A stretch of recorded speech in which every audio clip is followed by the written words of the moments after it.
Mais uma vez, boa noite, meus irmãos e irmãs. Graças a Deus por mais um dia que o Senhor nos permite estar aqui. Hoje, dia 2 de novembro de 2022, quarta-feira, feriado.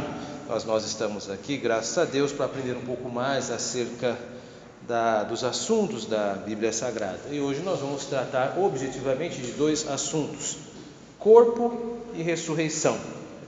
É muito comum em enterros algumas pessoas expressarem mais ou menos a seguinte ideia nos sepultamentos, né? Estamos diante apenas da casca, mas o importante é a alma, e ela não está aqui. Bom, esse entendimento ele não é um entendimento bíblico.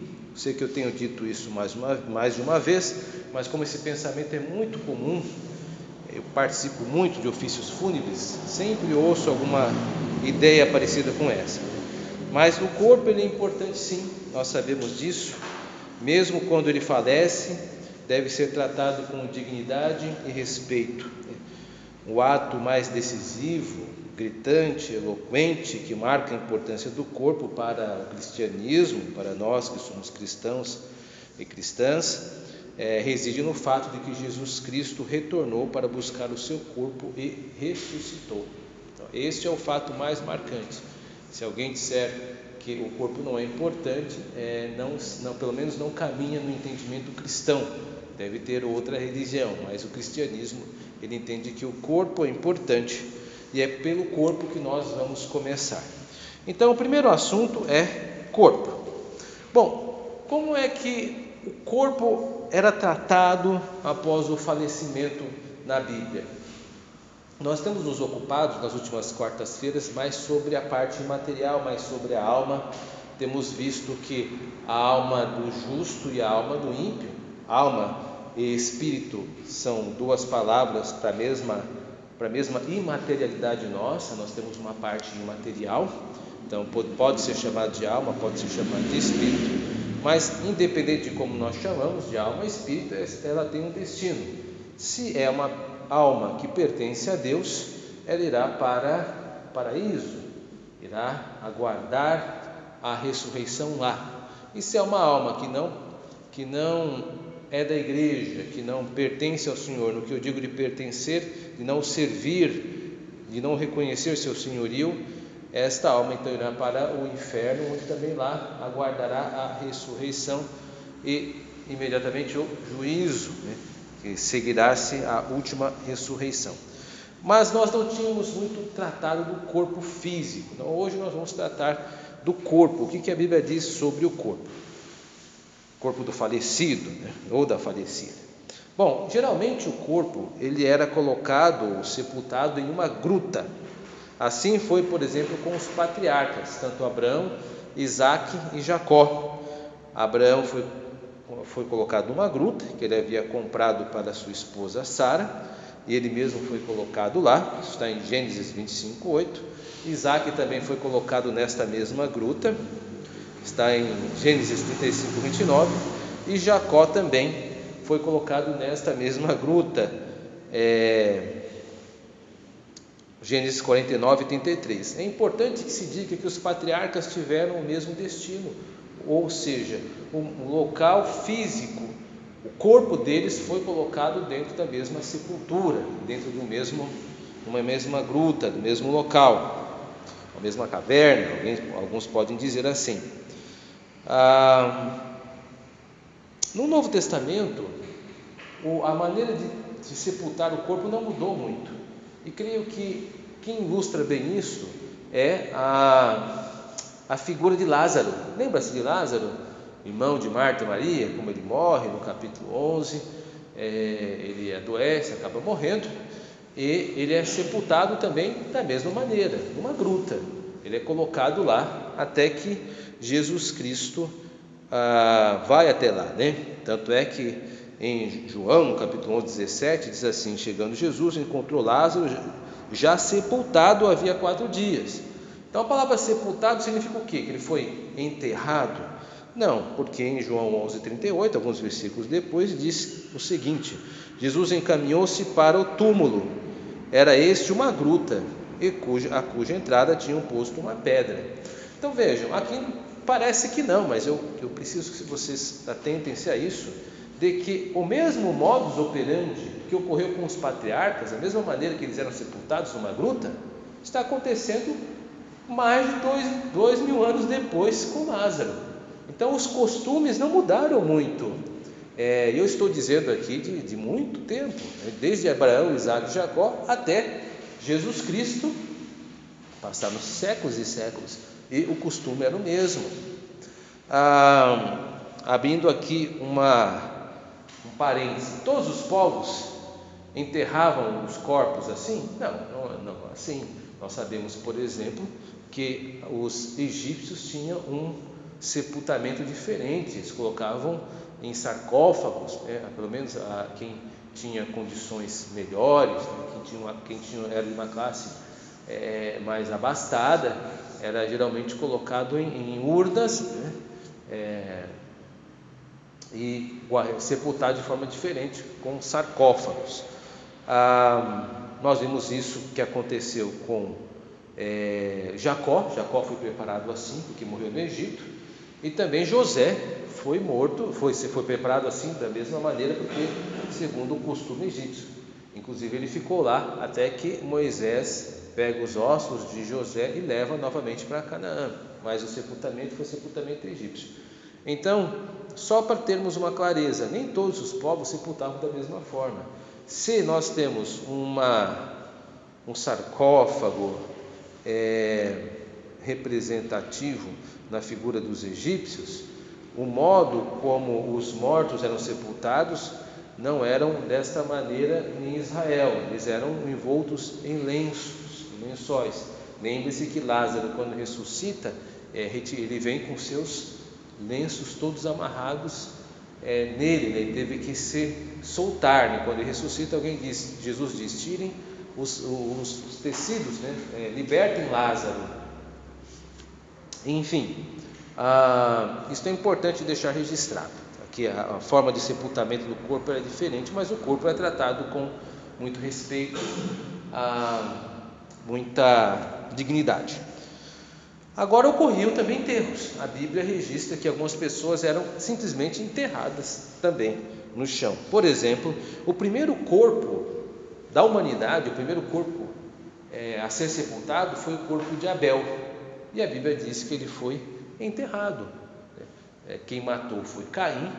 Claro que Caim teve todo o interesse em esconder o corpo, mas a maneira como é descrito em Gênesis dá-se a entender que Caim enterrou, né? Isso está em Gênesis 4:11, que diz assim: és agora, pois, maldito por sobre a terra, cuja boca se abriu para receber de tuas mãos o sangue de teu irmão. Então dá-se a entender, a boca da terra estar se abrindo, que Caim abriu um buraco, né? Abriu uma cova e enterrou o corpo de Abel. Então a primeira pessoa sepultada dos seres humanos, né, da humanidade, foi enterrado, não foi dentro de uma gruta. Mas não apenas Abel, outras pessoas também foram enterradas. Por exemplo, foi dito, e está escrito em Deuteronômio, que aquelas pessoas que eram penduradas no madeiro, elas teriam que ser enterradas no mesmo dia. Isso está em Deuteronômio 21:23. E um outro episódio onde há enterro também está descrito no segundo livro de Samuel, capítulo 21, verso 14, onde registra que os ossos de Saul e Jonatas foram enterrados na sua sepultura, né? Ideia de enterro, né? Enfim, então até aqui nós vimos que existe o sepultamento numa gruta, que é o mais comum, mas que também ocorria o sepultamento enterrado, né? Abria-se a cova e enterrava-se. E cremação? A Bíblia fala de cremação? Fala, tem um texto que trata de cremação, mas não exatamente como nós temos o método, né? Há apenas um registro disso, é quando Acã é punido por Josué, né? Acã e seus familiares, após serem sentenciados à morte, porque Acã escondeu a capa à Babilônia, nós conhecemos a história. Então ele é julgado, sentenciado, apedrejado, e tiveram seus corpos queimados. É o único registro, pelo menos que até o momento eu tenho, de uma cremação. Eles foram queimados, né? E apenas nesse episódio. Dá-se a entender que isso era para que o povo demonstrasse total desaprovação com as atitudes de Acã. Afinal de contas, Acã foi responsável por uma derrota de Israel, porque devido ao seu pecado, Deus não abençoou o exército de Israel, causando uma derrota.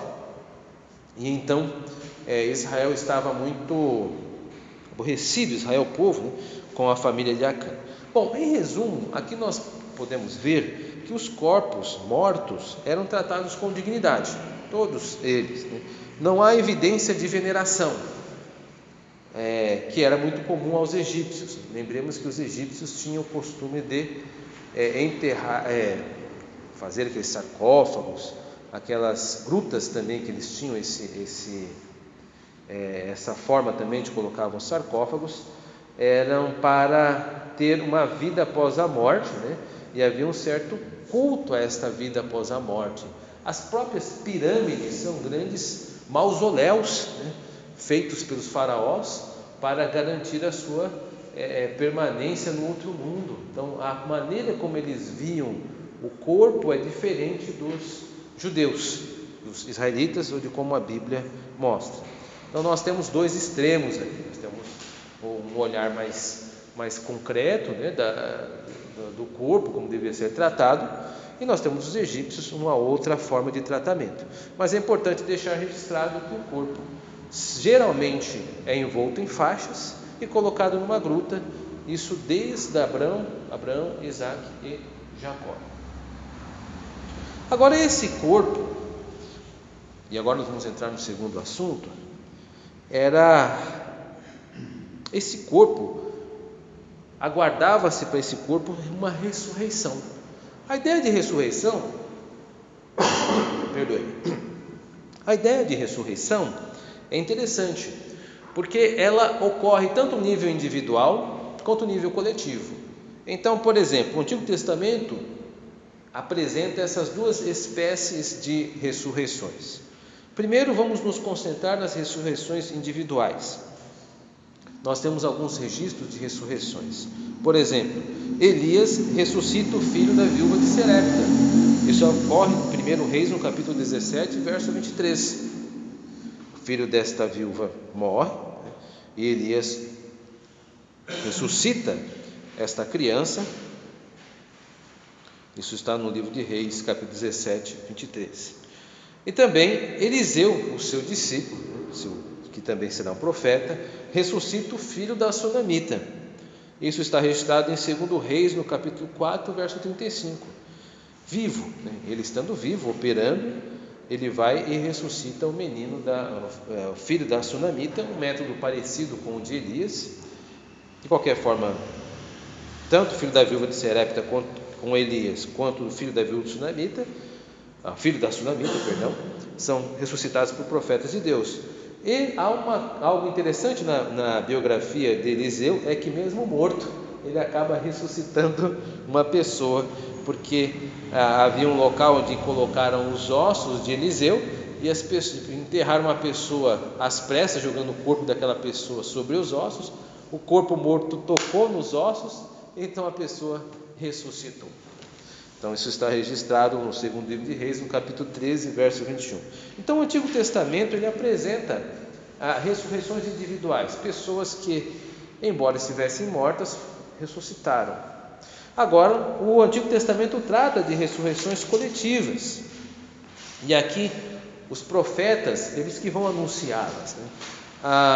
Por exemplo, Isaías, no capítulo 26, verso 19, diz assim: os vossos mortos e também o meu cadáver viverão e ressuscitarão. É uma profecia, algo futurístico, algo que Isaías pronunciou e que ainda está para se cumprir. Daniel, no capítulo 12, verso 2, ele também prenuncia uma profecia com contornos futurísticos, dizendo o seguinte: muitos dos que dormem no pó da terra ressuscitarão, uns para a vida eterna e outros para a vergonha eterna. Eu não estou ignorando a profecia também de Ezequiel, que trata do vale dos ossos, que depois se recobrem de carne e se levantam e tudo mais. Esta é uma metáfora muito grande no livro de Ezequiel, falando acerca de Israel. Eu acabei não trazendo ela, mas a ideia de ressurreição está presente, embora eu entenda que ali é mais uma metáfora, diferente daqui. Aqui é uma expressão literal, os mortos vão ressuscitar mesmo, vão se manifestar, né? Tanto em Isaías quanto em Daniel. Aqui, como nós percebemos, e eu tenho insistido isso nas últimas quartas-feiras, os profetas, eles têm uma visão teológica mais robusta e uma preocupação de construir uma doutrina. Nós não vemos, por exemplo, estas expressões tão assertivas, tão pontuais, tão diretas sobre a ressurreição, por exemplo, nos livros de 1 Samuel, 2 Reis, ou mesmo os poéticos, né? Está aqui, são os profetas que vão construir a ideia de uma ressurreição futura. Agora, o Novo Testamento ele também tem esses dois expedientes, tanto há ressurreições individuais quanto há ressurreições coletivas. Jesus Cristo mesmo, ele ressuscita 3 pessoas. Ele ressuscita a filha de Jairo, isso está registrado em Mateus 9, 25. Ressuscita o filho da viúva de Naim, Lucas 7, 15. E ressuscita Lázaro, João capítulo 11, verso 44. Então, Jesus Cristo pontualmente executa 3 ressurreições. Isso está registrado nos evangelhos. O apóstolo Pedro ressuscita Dorcas, isso está em Atos 9, 40. E o apóstolo Paulo ressuscita um jovem em Troade, Atos 20, verso 10. Então nós temos aqui um conjunto de pessoas no Novo Testamento que promove ressurreições individuais.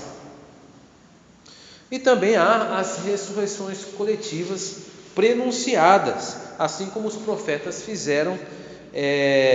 Há uma coletânea de textos do Novo Testamento que trata acerca da ressurreição futura e é muito mais numerosa do que o Antigo Testamento, mas eu trouxe apenas 2 recortes para deixar registrado.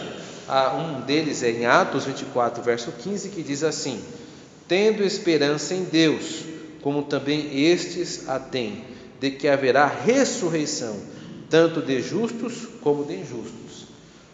E o outro texto, João capítulo 5, 28 a 29. Não vos maravilheis disto, porque vem a hora em que todos os que se acham em túmulos ouvirão a sua voz e sairão, os que tiveram feito o bem para a ressurreição da vida, e os que tiverem praticado o mal para a ressurreição do juízo. Vamos tentar agora olhar estas 4 sessões. Eu mostrei 2 sessões de ressurreições individuais, tanto no Antigo quanto no Novo, e também mostrei 2 ressurreições coletivas prenunciadas, tanto no Antigo quanto no Novo Testamento. Em resumo, tanto o Antigo Testamento quanto o Novo Testamento há o registro de ressurreições individuais, portanto. E isso é um fato relevante, porque demonstra que, ordinariamente, o homem que deve retornar ao pó pode sofrer uma alteração. Ou seja, Deus havia dito no Éden de que o destino do homem era retornar ao pó. Esta foi a sanção aplicada contra Adão, a punição contra Adão, que era o nosso representante. Tu és pó e ao pó voltará. Mas esta ordem de Deus poderia ser, em algum momento, suspensa pelo próprio Deus em alguns momentos. A morte, ela não é um estado intransponível, pelo menos não para Deus. E esses milagres apresentam Deus como quem possui o poder sobre a morte. Então, quando o profeta Eliseu ressuscita 2 pessoas, quando o profeta Elias ressuscita uma pessoa, quando Jesus Cristo ressuscita 3 pessoas, quando o apóstolo Paulo ressuscita uma e Pedro ressuscita também uma pessoa, isto comunica uma mensagem de que estes milagres operados em nome de Deus demonstram que Deus tem o poder de obstruir a morte, ou seja, a morte não tem um poder sobre tudo e sobre todos de uma forma intransponível. Deus, ele pode suspender a morte. Ele é o Deus que dá a vida e é o Deus também que dá a morte. Então ele pode, segundo a sua vontade, trazer as pessoas à vida segundo o seu poder. Então, os milagres das ressurreições individuais não apontam para os méritos daqueles que o fizeram necessariamente, mas apontam para a mensagem de que Deus é o Senhor sobre todos os processos humanos, inclusive o processo da morte, e Ele altera segundo a sua vontade. Nós já tínhamos visto isso nas últimas quartas-feiras, quando fizemos uma rápida menção do arrebatamento de Enoque, Gênesis no capítulo 5, que Deus tomou para si, e também de Elias.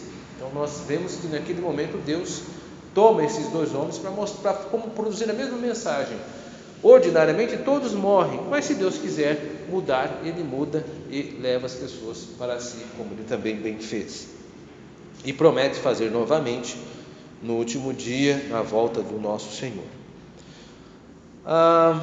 Quando a ressurreição final, que é a questão coletiva, demonstra que Deus é o legítimo proprietário dos corpos de todos os que vierem a esta terra.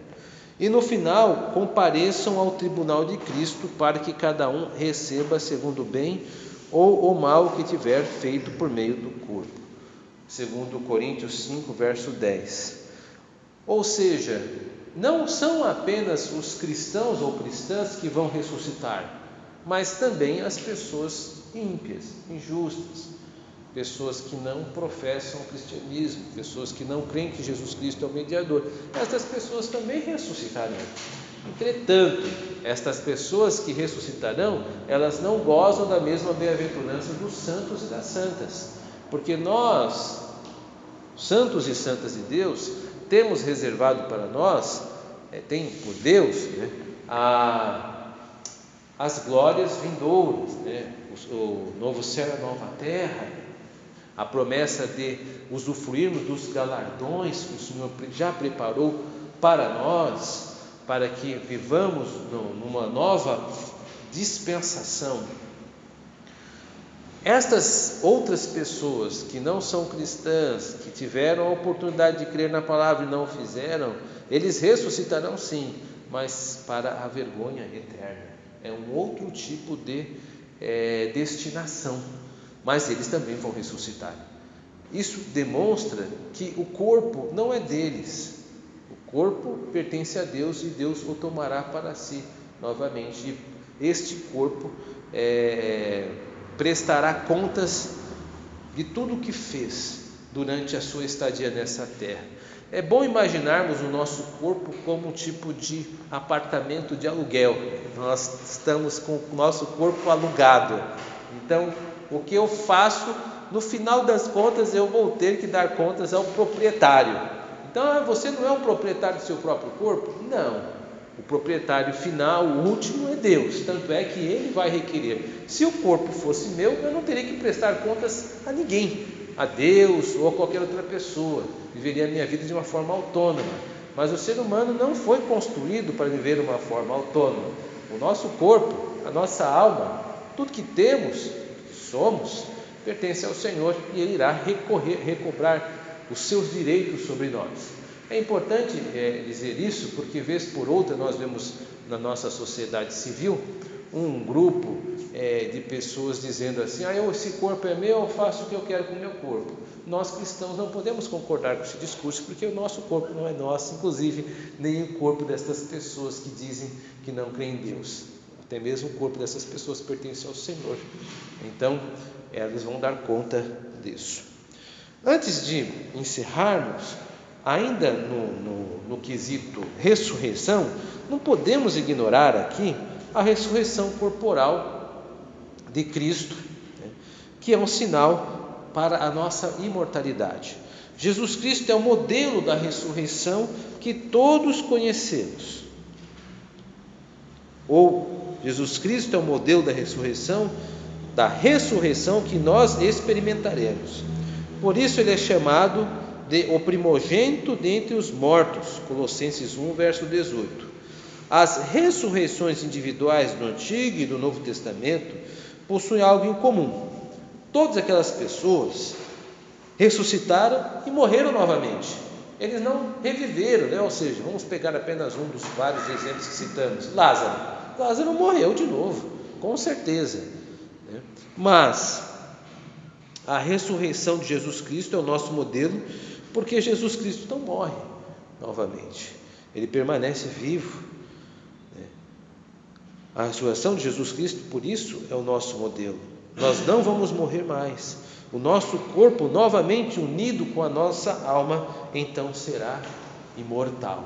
Então, por isso que Jesus Cristo, ele é o primogênito dentre os mortos. Ele é como nós seremos. Nós vamos ressuscitar, termos a nossa alma novamente ligada ao nosso corpo. E quando isso ocorrer, a nossa vida será revestida de imortalidade. Nós não morreremos mais. Para os santos e santas, isso é uma ótima notícia. Para as pessoas que vão para o inferno, não é tão boa assim, porque não existe aniquilamento. Elas sofrerão eternamente, elas não poderão morrer, né? Sofrerão as dores do lago de fogo durante toda a sua existência, segundo a Bíblia cristã. Algumas últimas considerações. A ressurreição, portanto, é um tema essencial para a fé cristã. Todos ressuscitarão. E esse fato é uma constatação de que cada ação impetrada por nós não será esquecida. Pensar na ressurreição como um momento que antecede a devida prestação de contas, com toda a certeza, nos confere mais temor diante de Deus. E eu espero que você que me ouve possa ter este mesmo sentimento que nós aqui temos. Portanto, agora eu me despeço. Nós aqui da igreja continuaremos discutindo esses tópicos entre nós, e se um dia você puder, venha aqui para que possamos debater esses assuntos, mas por enquanto que esse estudo possa ajudá-lo na sua edificação. Que Deus te abençoe. Amém.